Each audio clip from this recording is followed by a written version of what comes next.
ഇവർ ബ്രൈറ്റോ, ഞാൻ തൃശ്ശൂരിൽ നിന്ന് വരുന്നു, നിർമ്മലപുരം ഇടവക. ഞാൻ ആദ്യം ഇവിടെ വരാനായിട്ട് കാരണം ഞാൻ സ്വപ്നത്തിൽ എൻ്റെ മാതാവിനെ കണ്ടു. അപ്പോൾ പറഞ്ഞു, ഞാൻ ജോലിക്ക് വേണ്ടി അപേക്ഷിച്ചുകൊണ്ടിരിക്കുകയായിരുന്നു.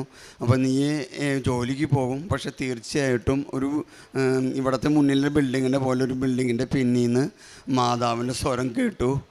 അത് കഴിഞ്ഞ് പിന്നീട് കൺഫേമായി ഇവിടെ ആയിരിക്കുമെന്ന്. എന്നിട്ട് ഞാൻ ഇവിടെ വന്നപ്പോൾ മാതാവ് എന്നെ വിളിച്ചിട്ട് എന്നെ ഇവിടെ വന്ന് അവിടെ അപ്പോൾ ആൻറ്റിമാരൊക്കെ പറയുന്നത് അവൻ ചാൻസ് ഉണ്ടെന്ന് പറഞ്ഞു. അങ്ങനെ ഞാൻ ഇവിടെ എത്താണ് ചെയ്തത്. മാതാവാണ് എന്നെ കൊണ്ടുവന്നത് ഇവിടെ ആദ്യമായിട്ട് വരാനായിട്ട്. പിന്നീട് ഞാൻ മാതാവിലൂടെ ഞാൻ ഇതെടുത്ത് ഉടമ്പെടുക്കുകയാണ് ചെയ്തത്. മാതാവ് എന്നെ ഇവിടെ പ്രത്യക്ഷീകരണത്തിൻ്റെ ഒരു സാക്ഷിയാക്കി മാറ്റി. മാതാവിനും പരിശുദ്ധ സുതനും ഒരുപാട് നന്ദി. ഞാനിവിടെ വന്നിട്ട് ഈ ഉടമ്പടി എടുത്തതിന് ശേഷം എനിക്ക് ഗൾഫിലേക്ക് പോകാനായിട്ടുള്ള ഒരു വിസ ലഭിച്ചു. അതിനുശേഷം പിന്നീട് വീട്ടിലൊത്തിരി കടങ്ങളൊക്കെ ഉണ്ടായിരുന്നു. ഫ്ലവർ മില്ലൊക്കെ തുടങ്ങി ഒത്തിരി ലക്ഷങ്ങൾ കടങ്ങളൊക്കെ ഉണ്ടായിരുന്നു.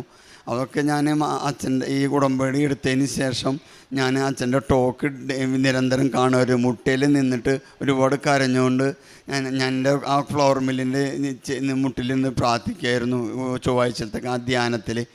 അങ്ങനെ എനിക്ക് ഒരു രണ്ടാമത്തെ പ്രാവശ്യം ഇത് പുതുക്കണ സമയത്ത് എനിക്ക് ഗൾഫിലോട്ട് വിസ വന്നു.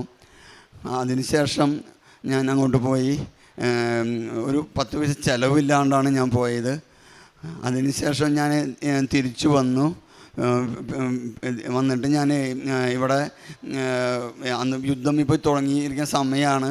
അപ്പോൾ എല്ലാവരുടെയും വിസയൊക്കെ കട്ടാക്കി വിസയും അതുപോലെ ടിക്കറ്റൊക്കെ കട്ടായിക്കൊണ്ടിരിക്കുന്ന അവസ്ഥയാണ്. അപ്പോൾ ഞാൻ അച്ഛൻ്റെ ചൊവ്വാഴ്ചത്തെ ആ ധ്യാനം ഞാൻ കേട്ടിട്ട് അവിടെ അച്ഛൻ തിരുവോസ്തി ഉയർത്തുന്ന സമയത്ത് ടിക്കറ്റും കൊണ്ട് ഞാൻ ചേർത്ത് വെച്ച് ഞാൻ പ്രാർത്ഥിക്കും, ഈശോയെ എൻ്റെ ടിക്കറ്റ് എനിക്ക് മിസ്സാകല്ലേ അല്ല. അങ്ങനെ പ്രാർത്ഥിച്ചുകൊണ്ടിരിക്കുമ്പോൾ എന്നെ കമ്പനിയിൽ നിന്ന് വിളിച്ച് എനിക്ക് ടിക്കറ്റൊക്കെ റെഡിയാക്കി തന്നു. ഞാനിന്ന് നാളെ കാലത്ത് പുലർച്ചെ പോവുകയാണ് ഫ്ലൈറ്റ് ഖത്തറിലോട്ട്. പിന്നെ ആത്മീയമായിട്ട് ഒരുപാട് അനുഗ്രഹങ്ങൾ അച്ഛനോട് ഈശോയോടെ എങ്ങനെ പെരുമാറണം, ഈശോയോടെ എങ്ങനെ ആത്മീയ ജീവിതത്തിൽ കണ്ടിന്യൂസ് ആയിട്ട് പെരുമാറിപ്പോകണം, നിയോഗങ്ങളെക്കാളും ഉപരി ഈശോയിലേക്ക് കൂടുതൽ അടുക്കാനും അതുപോലെ സഹനങ്ങൾ ഒരുപാട് സഹിക്കാനും ഒക്കെ അച്ഛനോട് ടോക്കറിലൂടെ എനിക്ക് സാധിച്ചിട്ടുണ്ട്. ഞാൻ അവിടെ ചെന്നിട്ട് ഇവിടെ അച്ഛൻ തരുന്ന ഓരോ ഈ പത്രങ്ങളൊക്കെ എല്ലാ ഓട്ടോറിക്ഷക്കാർക്കൊക്കെ കൊടുക്കും. പിന്നെ ഉപ്പൊക്കെ അവിടെ തളർന്ന് കിടക്കുന്ന തളർവാദ രോഗികളുടെ അടുത്ത് ചെന്ന് കൊടുക്കും. ഇത് കഴിച്ചു കഴിഞ്ഞാൽ മാതാവിനോട് പ്രാർത്ഥിച്ചാൽ ഈശോയിലൂടെ ഒരുപാട് അനുഗ്രഹങ്ങൾ കിട്ടും എന്നൊക്കെ പറയാറുണ്ട്. പിന്നെ ഞാൻ ഖത്തറിൽ ഞങ്ങളെ കമ്പനിയിൽ ഇവിടുന്ന് തൃശ്ശൂരിൽ നിന്ന് എറണാകുളം പോകണ ദൂരമുണ്ട് പള്ളിയോട്ട് പോകാൻ.